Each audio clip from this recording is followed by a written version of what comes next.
قتل کرنے والوں کے لیے دعا مانگی. تم مسلمان ہو کر ایک دوسرے کو سلام کرنا چھوڑ چکے, ایک دوسرے کے پیچھے نمازیں پڑھنا چھوڑ چکے, ایک دوسرے پر کفر کے فتوے لگا کے بیٹھے ہوئے.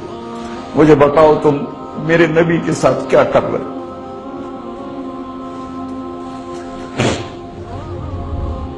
وہ تمہیں فرقوں میں بانٹ کر گئے تھے یا امت بنا کر گئے تھے؟ کیوں اس نادان کھیل میں اپنی زندگی برباد کرتے ہو؟ کیوں نہیں مسلمان بن کے رہتے ہو؟ اس امت میں اختلاف شروع سے ہے, ہمیشہ رہے گا. یہاں تک نہ جاؤ کہ ایک دوسرے پر کفر کے فتوے. جنت میں کون جائے گا؟ سنیوں نے کہا وہابی کافر, وہابیوں نے کہا سنی کافر, بریلیوں نے کہا دیوبندی کافر, دیوبندیوں نے کہا بریلوی کافر, شیعہ نے کہا سنی کافر, سنی نے کہا شیعہ کافر. جنت میں کون جائے گا؟ کچھ تو بھائیو میرے نبی کی محنت کی قدر کرو. میرے نبی تو غیروں کو اپنا بنانے آئے تھے, ہم نے اپنوں کو غیر بنا دیا. جو نفرت کی آگ وہاں بھڑک رہی ہے یہاں مت بھڑکاؤ. جاؤ میرے دیس میں دیکھو کتنے سر کٹ چکے, کتنے سہاگ اجڑ گئے, کتنی مائیں بے آسرا ہو گئیں, کتنی جوان بیٹیوں کی مانگ ویران ہو گئی. کیا اسی کا نام اسلام ہے؟ اسی کا نام عشق رسول ہے؟ اسے وہ دین کہتے ہیں. ایک دوسرے کی مسجدوں میں نہیں جاتے ہو, ایک دوسرے کے پیچھے نمازیں نہیں پڑھتے ہو,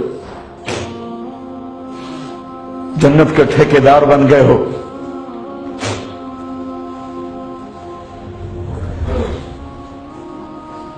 میرے نبی تو عبداللہ بن ابی کا جنازہ پڑھانے کھڑے ہو گئے تھے, جس کا کفر ابو جہل سے بھی بڑا ہے.